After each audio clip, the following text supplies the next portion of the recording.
તો અવાજ સાંભળીને તમે વિચારજો કે સોજી રીંગ કેટલા ક્રિસ્પી બન્યા છે, જે ફ્રેન્ચ ફ્રાઈની પણ ભૂલાવી દેશે. ફક્ત 10 થી 12 મિનિટમાં બનીને તૈયાર થઈ જશે.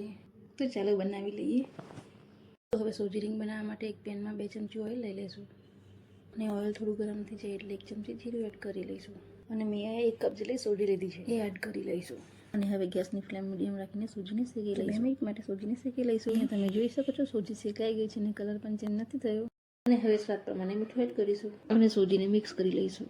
અને હવે જરૂર મુજબ પાણી એડ કરીશું. પાણી એડ કર્યા પછી સોજીને સતત હલાવતા રહેવાનું છે, જેથી સોજીમાં કોઈ પણ જાતના લમ્સ કે ગાંઠા ના રહે. તો થોડી વાર સુધી આ રીતે હલાવતા જશું ને સોજીને શેકી લઈશું. જ્યારે સોજી શેકાઈ જશે એટલે આપોઆપ પેનને આ રીતે છૂટવા લાગશે. થોડી વાર પછી જોશું તો સોજી સરસ શેકાઈ ગઈ છે. હવે ગેસની ફ્લેમ બંધ કરી લઈશું અને સોજીને થોડી વાર ઠંડી કરી લઈશું અને એક ટ્રેમાં કાઢી લઈશું. અને હવે મેં બફેલા 2 બટાકાને ગ્રેટ કરી લીધા છે, એડ કરી લઈશું. બટાકા એડ કરવાથી સોજી રીંગ છે એ એકદમ ક્રિસ્પી બનશે. તો હવે બંને વસ્તુને સરસ મિક્સ કરી લઈશું.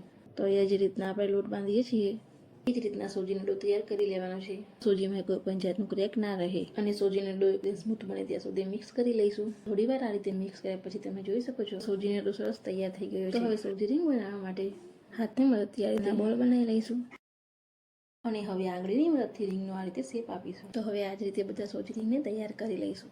તો છે ને એકદમ ઇઝી રીત, જે ફક્ત 10 થી 12 મિનિટમાં બનીને તૈયાર થઈ જાય છે. અને આ સોજી રીંગને તમે ઝીપલોક બેગમાં ભરીને ફ્રીજમાં સ્ટોર પણ કરી શકો છો અને બાળકોને જ્યારે પણ કંઈ ખાવાનું મન થાય તો તમે ફ્રાય કરીને આપી શકો છો. તમે જોઈ શકો છો ફક્ત 1 કપ સોજીમાંથી કેટલા સોજી રીંગ બનીને તૈયાર થઈ ગયા છે. તો ચાલો હવે ફ્રાય કરી લઈએ. તો સોજી રીંગ ફ્રાય કરતા સમયે તમારે એ વાતનું ખાસ ધ્યાન રાખવાનું, સ્ટાર્ટિંગમાં હાઈ ગેસની ફ્લેમ ઉપર જ ફ્રાય કરવાના અને થોડા ફ્રાય થઈ જાય પછી ગેસની ફ્લેમ મીડિયમ કરી લેવાની. હવે તમે પણ એકવાર સોજી રીંગ જરૂરથી બનાવો. કોમેન્ટમાં જરૂર જણાવજો કે કેવા બન્યા છે. તો આ રીતે સોજી રીંગનો કલર ગોલ્ડન બ્રાઉન થાય ત્યાં સુધી ફ્રાય કરીશું.